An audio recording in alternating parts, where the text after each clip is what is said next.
लोगोफोर नोंसोरो बे भिडिअनि गेजेरजों दिनै बिमा लोक्षिखौ दैलांसे खस्थ' खालामनायनि गेजेरजों फुजा होनानै ओंखाम गोरलैखौ जानोसै। दिनै ओंखाम गोरलैखौ जोंहा सुरु आराम्भ खालामबाय। दा नोंसोर बे भिडिअनि गेजेरजों एसे नायलांदो लोगोफोर। दा आङो नोंसोरनो बे भिडिअनि गेजेरजों देखायलांबाय थागोन आरो फार्स्टनिफ्राय जोबजासिम नायलांबाय था।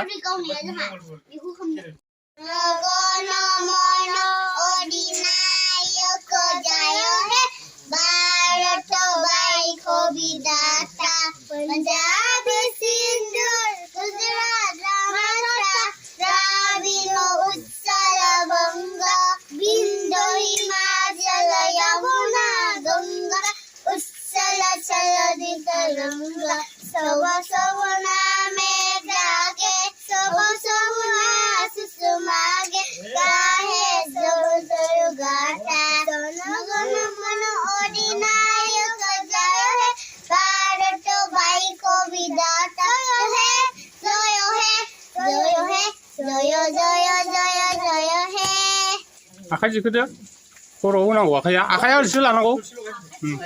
एबार इंलिसनि खन्थाइ आवरायदो दहाय आवरायनाया दे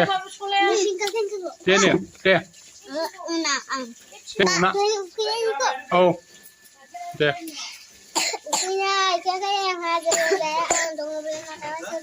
एसे गोबारै बुंनांगौ।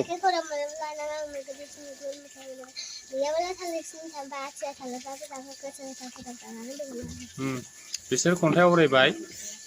बिनि नामा सुमि ना आयं ना?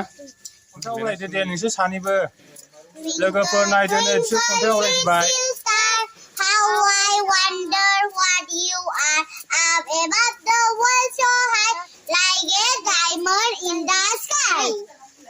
बुंबावदो एसे खन्थाइया मा खन्थाइमोन नों आवरायनाय खन्थाइया? दे होनदो होनबा दे होनदो खन्थाइ आवरायदो दे।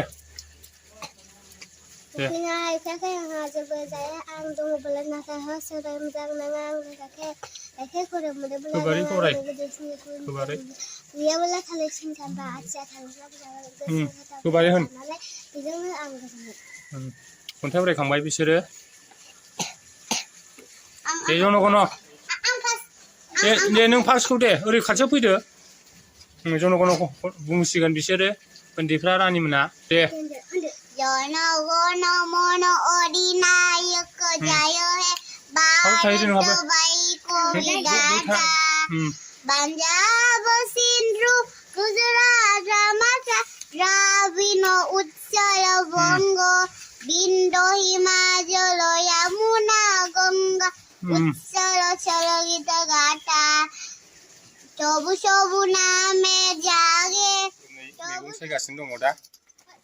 हेलो आज दोस्तों ये वीडियो से आप लोग देखने को मिला है। आज साल भर बरसात टाइम में धान खेती करने के बाद अभी ये धान को घर में काटने के बाद मारा देके अभी ये नया भात को आज से खाने लगेगा। माँ लक्ष्मी को पूजा देने के बाद ये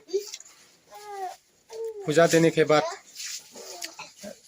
लोग यहाँ पर खाना खाएगा। इसको मैं आप लोग को ये वीडियो से थोड़ा सा दिखा दूंगा और आप लोग देखते जाओ वीडियो को दोस्तों, क्योंकि नया भात खाने के पहले भगवान माँ लक्ष्मी को पूजा देना जरूरी होता है। इसलिए यहाँ पर मैं आप लोग को थोड़ा सा ये वीडियो से दिखा रहा हूँ और दोस्तों देखते जाओ। ये है आलू गोभी धनिया और अभी कौन सा प्याज काट रहा है देखो अच्छा से।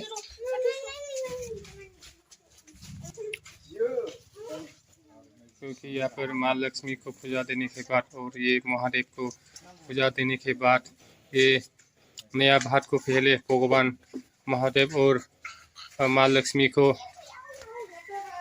भक्त करने के बाद यहाँ पर आदमी लोग ये नया साल का जितना भी बरसात टाइम में खेती करके धान को लगाया गया, इसको अभी नया भात घर में नया जो धान है इसको ले आके मारा देने के बाद सूखा के इसको भुगा के और इसको नया चावल बना के अभी इसको भगवान को पहले भात बना के माँ लक्ष्मी को भात बनाने के बाद उसके बाद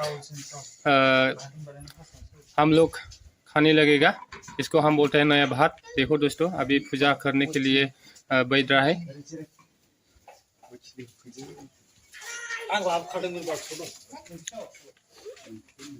दिनैहाय ओंखाम गोरलै लोगोफोर, दिनै दैलांसे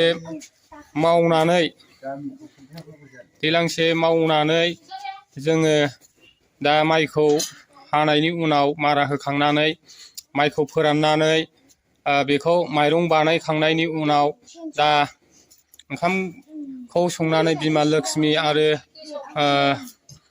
बिफा महादेव बाथौ बोराइ बेनो सिगांग्रो फुजा होनानै बावखांनानै जोङो ओंखाम गोरलैखौ जागोन। मानो होनब्ला भगबाननि अननायावसो मानसिया गासिबो खामानिखौ मावनानै लानो हायो। दा बेखायनो जोङो भगबानखौ सिगांग्रो खुलुमखांनायनि उनाव बावखांनायनि उनाव ओंखाम गोरलैखौ जानो गोनां जायो लोगोफोर। भगबानखौ माब्लाबाबो जोङो बावनानै थानो हाया। बेखौ जोङो अरायबो भगबानखौ सिगाङाव दोननानै जोङो गोथार थार खामानिखौ मावनानै जालांनांगौ। बेखौनो आङो नोंसोरनो बे भिडिअनि गेजेरजों एसे देखायबाय लोगोफोर। दा भिडिअ खालामनायाव लाजियोबो मानसिफ्रा एफा एफा, माने बिसोर माबायाव नुफेरनाय जायाखै नालाय। बे जाहैबाय जोंनि गामि दतमा सिमलागुरि लोगोफोर। नायदो, भगबान महादेबखौ आरो बिमा लक्ष्मीखौ सिगां बे मन्त्र एसे बुंनानै बावखांनायनि उनाव बे ओंखाम गोरलैखौ सुरु आराम्भ खालामगोन मानसिफ्रा जानायनि। दिनैनिफ्राय गोदान ओंखाम गोरलैखौ जानाय जासिगोन लोगोफोर। दिनै खोनासंदो आफा सानजा फारसे फासमुं जानानै गुबुन दिनै ब्रह्मनि न'खराव ब्रह्मना बेखायनो खोनासं आफा।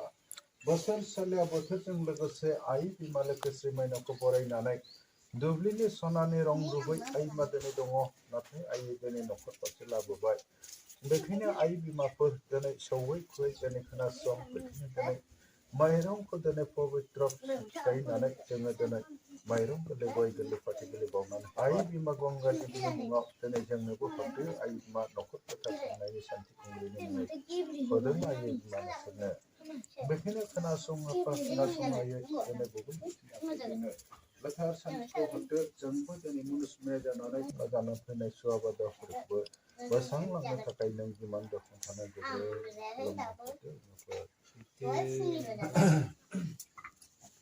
आया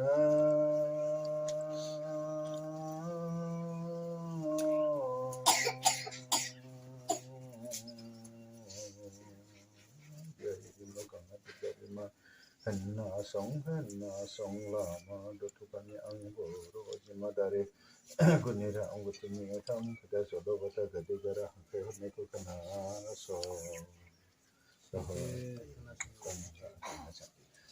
muluga alai ne talu gale ne asarago anannamedan kalma tampuri ni kuntima janane Beri kondo buhumau tanane esimna buri kami godani akabatu buri tani saliau terkungau tanane ekagapri tane bubul tini lokoni ejanane khorde ayi bima santi khumbi khula jame santi khumayo nado de meong akhana song ayi bima santi khumbi bima khore dulme de sangi ngane ero bona jane lo phane jol phane gorong phane thanda phane lale te phaji athakle sura par buti ayi bima Konga abi majana dong si beong farodi bima konga ina si janane ene te bonanga meong akhana song ya bima sana bre jeni te hotela e song ko se guru kala bima dong se kongya dong se hel dong se thore dong se dulari e dong se khasi se dare dare la ham se dara dong se नायदो,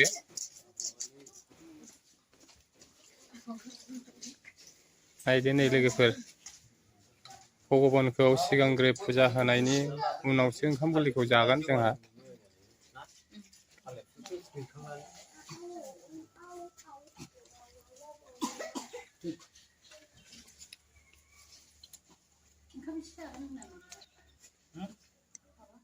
लाजिबालाय मारै video जानांगौ? सारा दुनियानो गावबागाव मानसिया video खालामनानै बयबो देखायो। लाजिब्लाथाय भिडिअआनो जाला।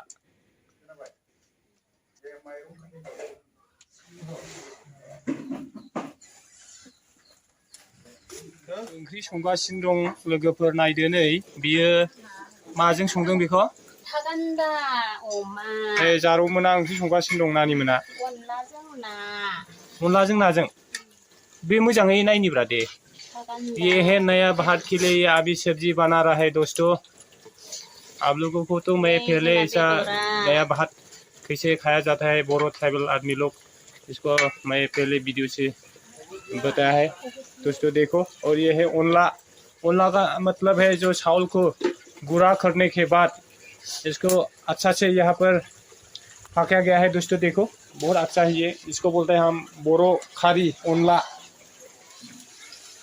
देखो दोस्तों अभी यहाँ पर मैं आप लोग को दे रहा हूँ ये जाहैबाय अनलाजों माजोंलाय अनलाजों ना मावा अनलाजों ना मावाजों लोगोफोर नायदो नै ओंखाम गोरलै दिनैहाय आरो बेयो जाहैबाय सबायजों लकेल दाउ लोगोफोर नाय नै सबायजों लकेल दाउजों देखायबाय आं नोंसिनो दा संग्राफ्रा ओंख्रिया माबायदि जादों गोथाव जादों ना बरिया गोथाव गोथावथार आरो नै सासे नानिया गोथाव ना माथो मानसिखौनो नुनो नागिरा बोरो ए नुबाय माबायदि जादों संनाया दा गोथाव जादों ना साखि नायबाय नोंसोरो बहुत अच्छा हुआ ये सब्जी अभी ये है नया भात का यहाँ पर सब्जी बना रहा है दोस्तों देखो बढ़िया हो गया खाना ये है बोरो ट्राइबल जब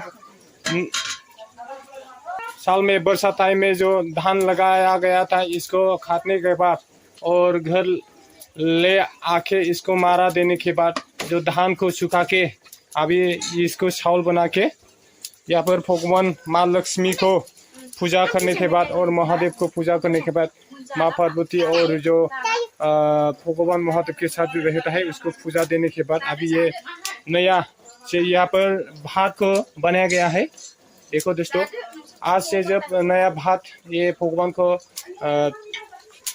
को प्रार्थना करने के बाद ये भात को खाने के बाद हम लोग आज से नया चावल खाने लगेगा दोस्तों इसको मैं आप लोग को ये वीडियो से दिखा रहा हूँ दोस्तों देखते जाओ वीडियो को ओंखाम ओंख्रि संनाय बे ओंखाम गोरलैनि ओंखाम ओंख्रि संनायखौ नोंसिनो देखायबाय लोगोफोर दोस्तों आप लोग को मैं नया भात जो आज से खाने वाला है इसको मैं आप लोगों को ये वीडियो से देखा है दोस्तों बहुत अच्छा लगा आप लोग भी देखो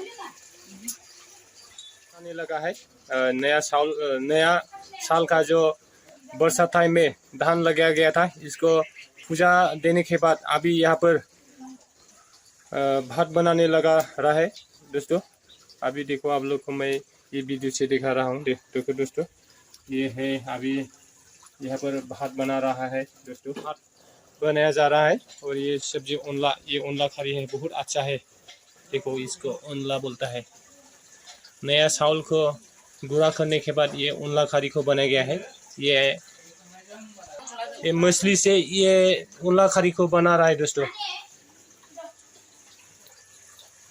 आज से नया भात खाएंगे और रोज नया चावल खाते रहेंगे दोस्तों जो पहले धान खाया था वो पुराना हो गया और अभी से ये नया चावल खाने के लिए ये पूजा दे रहा है दोस्तों लाहार फाहार जानायनि थाखाय लोगोफोर मानसिफोर दा दसे उनाव ओंखाम जाफैगोन दा साहा लोंदों मा जादों नोंलाय मैसो बेदर आरो नोंलाय नों प्रसाद आरो नोंहालाय माथो खालामदों साहा लोंदों आरो नानियालाय नोंहा नों मा खालामदों प्रसाद जादों आरो नोंहालाय नोङो मा खालामदों खिन्थादो गाव हासिथिखाखै माबायनांगौ भिडिअ खालामनाया बेबादिजों जायो मालायफ्रा बेबादिखौनो देखायो बेबादिबाथाय भिडिअआनो जाला बे दिनै ओंखाम गोरलै नालाय लोगोफोर लाजियो बिसोरो भिडिअ खालामजानोबो गावसोर आरो देखायगारबाय थायो प्रसाद जाबाय अनला ओंख्रिखौ खांनानै दोनबाय नै अनला ओंख्रि जोबोद गोथाव बे जाहैबाय बर'नि आंगो ओंख्रि लोगोफोर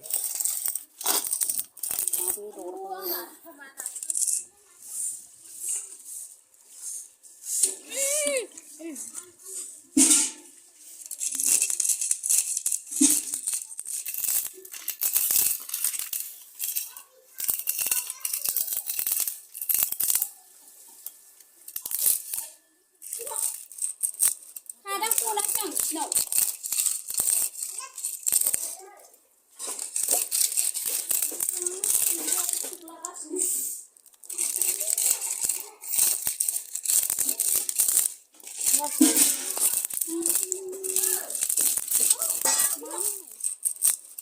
pula sang no.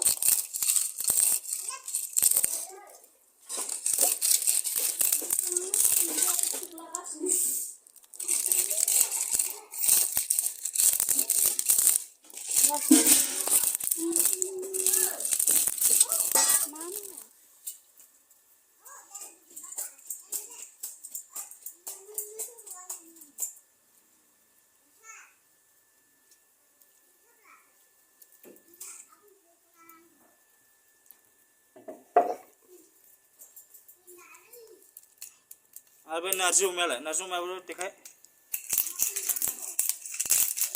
दा था गान्दाजों अमा बेदर